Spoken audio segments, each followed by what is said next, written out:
Salam. Bugün elə bir sualın cavabını axtaracağıq ki, ilk baxışdan çox qəribə, hətta necə deyim, məntiqsiz görünür. İnsanlar niyə azadlıqdan qaçır? Axı bu uğrunda əsrlər boyu mübarizə apardığımız, hətta canlar verdiyimiz bir dəyər deyilmi?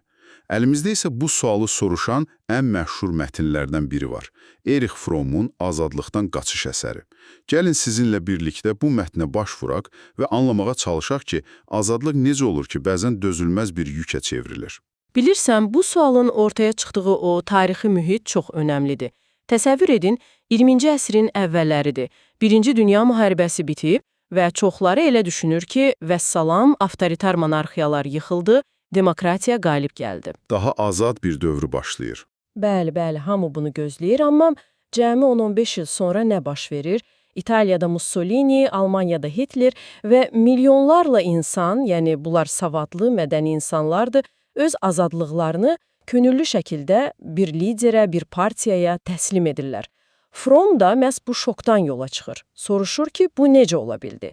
Və cavabın sadəcə iqtisadi böhranda olmadığını deyir, problem daha dərindədir, müasir insanın psixologiyasındadır.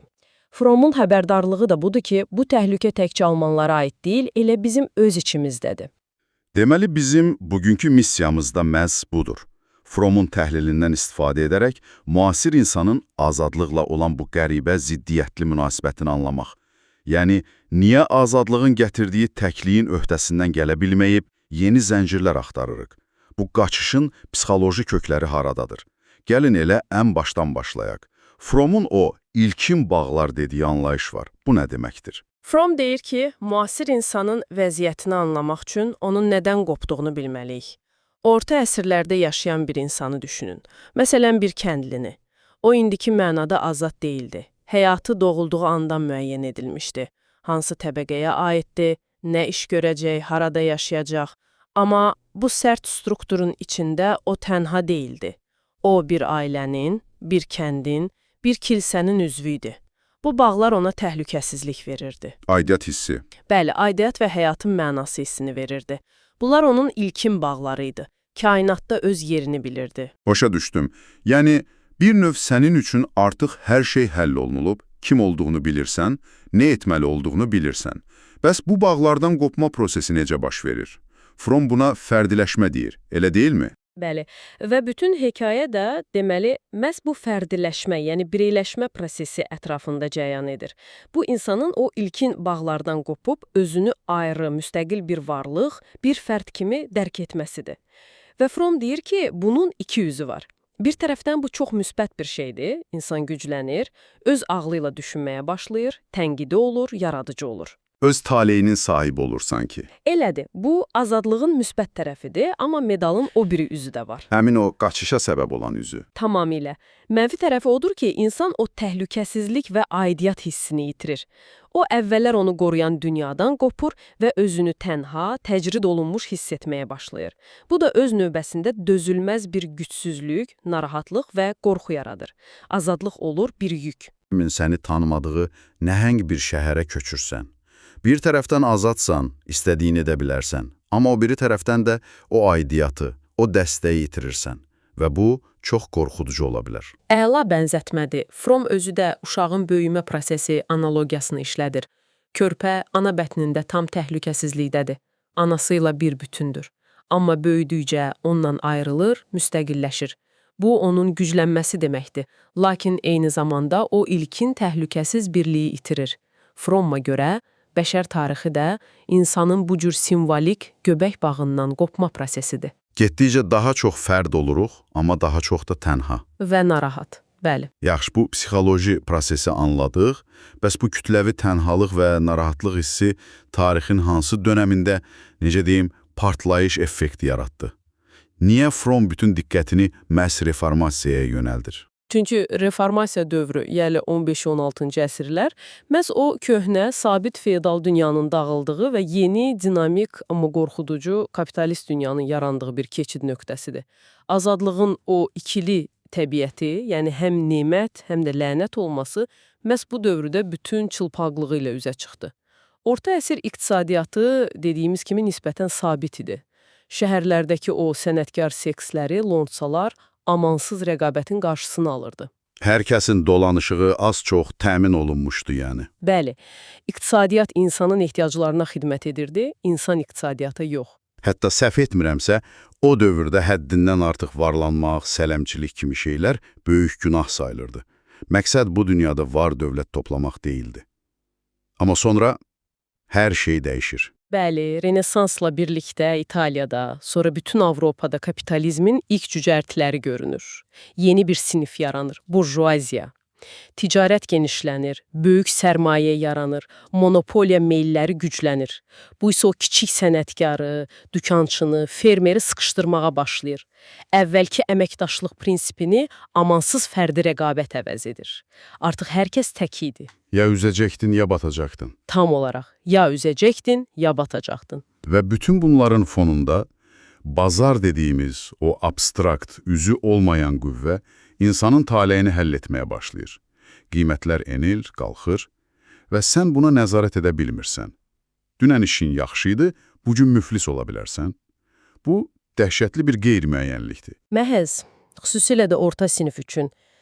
Bir tərəfdən o, köhnə qaydalardan azad olurdu, daha müstəqil idi, amma digər tərəfdən özünü bu nəhəng, təhdidkar iqtisadi qüvvələr qarşısında tənha, gücsüz və aciz hiss edirdi. Fromun poetik təbiri ilə desək, insan üçün cənnət qapıları əbədi olaraq bağlanmışdı. Və insanlar bu boşluğu, bu qorxunu dolduracaq yeni bir şeyə ehtiyac duyurdular. Deməli, protestantlıq, yəni Luther və Calvin'in təlimləri sadəcə teolojik bir hərəkat deyildi. O, həm də bu yeni, narahat insanın psixoloji ehtiyaclarına bir cavab idi. Gəlin Luther'dən başlayaq. Onun təklif etdiyi həll yolu nə idi? Deməli, Luther'in təliminin mərkəzində insanın fitri gücsüzlüyü və dəyərsizliyi ideyası durur. O, Katolik kilsəsinin yaxşı əməllər vasitəsilə xilas olmaq ideyasını rədd edirdi. Luther'e görə insan təbiətin o qədər günahkardır ki, heç bir əməli onu Tanrının gözündə xilas edə bilməz. Xilas olmaq üçün yeganə yol, insanın öz fərdi iradəsindən, qürurundan tamamilə imtina etməsi, özünü tam alçaltması və qeyd şərtsiz Tanrının iradəsinə təslim olmasıdır. Yəni, iman dediyi budur. Bəli, sən öz gücündən heç nəyə nail ola bilməzsən, amma öz acizliyini qəbul edib özünü tam təslim etsən, bəlkə o səni xilas edər. Bir dəqiqə, amma bu, necə deyim, biraz ziddiyyətli deyil. Bir tərəfdən insan kilsənin avtoritetindən azad olur. Bu, azadlıq addımı kimi görünür. Amma digər tərəfdən özünü daha gücsüz hiss edir və daha amansız bir avtoritetə, Tanrıya təslim edir. Bu bir köləlikdən digərinə keçid deyilmi? Çox doğru bir nöqtəyə toxundun. Fromm da məhz bunu deyir. Bu, psixoloji bir mexanizmdir. İnsan azadlığın gətirdiyi təkliyin yükünə dözə bilməyəndə, öz fərdi mənini yox edir. Onu daha böyük, daha qüdrətli bir varlığın içində əritməyə çalışır. Öz varlığından imtina edərək, o qüdrətli varlığın bir parçası olur və beləcə o narahatlığın öhdəsindən gəlməyə çalışır. Azadlığın yaratdığı boşluğu yeni bir asılılıkla doldurur. Bəli. Luther'in təklif etdiyi bu təslimiyyət bir həll yoluydusa, deyəsən Jean Calvin bu məsələni daha da mürəkkəbləşdirdi. Onun təlimi necə fərqlənirdi? Kalvinizm bu insanın gücsüzlüyü məsələsini ən son həddə çatdırdı. Onun təliminin mərkəzində yaskı təlimi, yəni predestination dayanırdı. Bu təlimə görə Tanrı hələ dünya yaranmamışdan əvvəl kimlərin cənnətə, kimlərin isə cəhənnəmə gedəcəyini əvvəlcədən müəyyən edib. Və insanın bu dünyadakı heç bir əməli bu qərarı dəyişdirə bilməz. Gözə bir dəqiqə. Deməli, sən nə qədər yaxşı insan olsan da, bunun heç bir əhəmiyyəti yoxdur. Heç bir. Sənin taleyin artıq yazılıb. Və sən heç vaxt dəqiq bilə bilməzsən ki, seçilmişlərdənsən, yoxsa lənətlənmişlərdən. Bu dəhşətli bir psixoloji təzyiqdir. İnsan bu dözülməz şübhə ilə necə yaşaya bilər axı? Məsələ, bu insanı dərin bir tənhalığa və sonsuz narahatlığa sürükləyən bir təlimidir. Hamı öz-özünə soruşurdu, mən seçilmişlərdənəm, yoxsa yox. Və Kalvinizmin bu suala verdiyi cavab, kapitalizmin inkişafı üçün demək olar ki, psixoloji yanacaq rolunu oynadı. Cavab bu idi. Sən bunu dəqiq bilə bilməzsən, amma əgər bu dünyada amansız, fasiləsiz çalışsan və maddi uğur qazansan, bu sənin seçilmişlərdən olduğunun bir işarəsi ola bilər. Çox maraqlıdır. Yəni, işləmək səni xilas etmir, sadəcə sənin onsuz da xilas olacağının bir sübut kimi görünür. Tamamilə doğrudur. Fəaliyyət xilası aparan yol deyil, sadəcə o daxili narahatlığı yatırmaq, özünə sübut etmək üçün psixoloji bir mexanizmdir. Bu da nəyə gətirib çıxarır? İnsanlar artıq həyatdan zövq almaq üçün deyil, sadəcə bu daxili təzyiqdən qurtulmaq üçün dayanmadan işləməyə başlayırlar. İş artıq yaşamaq üçün vasitə deyil, özü özlüyündə bir məqsədə, bir maneəyə çevrilir. Hər boş an günahkarlıq hissi yaradır. Yəni, bugün workaholic dediyimiz işindən başqa heç nə düşünməyən insanın psixoloji kökləri əslində 500 il əvvəlki dini bir narahatlıqdan gəlir. Fromm'un analizi məhz buna işarə edir. Bu yeni əxlaq insanı özünə qarşı amansız olmağa, bütün enerjisini işə sərf etməyə məcbur edən daxili bir qamçı yaratdı. Təbii ki, bu psixoloji hazırlıq da yeni yaranan kapitalist sistemin ehtiyaclarına tamamilə uyğun gəlirdi. İnsan, Fromm'un sözləri ilə desək, öz yaratdığı iqtisadi maşının bir köləsinə çevrilirdi. Yaxşı, gəlin bütün bu möhtəşəm, amma bir o qədər də narahat edici təhlili yekunlaşdıraq. Bütün bunlar bizim üçün, bugün yaşayan insanlar üçün nə deməkdir? Fromm'un o mənfi və müsbət azadlıq dediyi şey nədir? Fromm deyir ki, biz çox vaxt azadlığı ancaq nədənsə azad olmaq kimi başa düşürük. Kralın zülmündən, kilsənin qaydalarından, Ailənin təzyiqindən. Bəli, bu mənfi azadlıqdır. Bu vacibdir, amma hekayənin yalnız birinci yarısıdır. Çünki bu azadlıq insanı dediyimiz kimi tənha, təcrid olunmuş və gücsüz qoya bilər. Və o boşluqda olmasa azadlıq bir qorxu mənbəyinə çevrilir. Və insan da bu qorxudan qaçmaq üçün yeni sahiblər axtarır.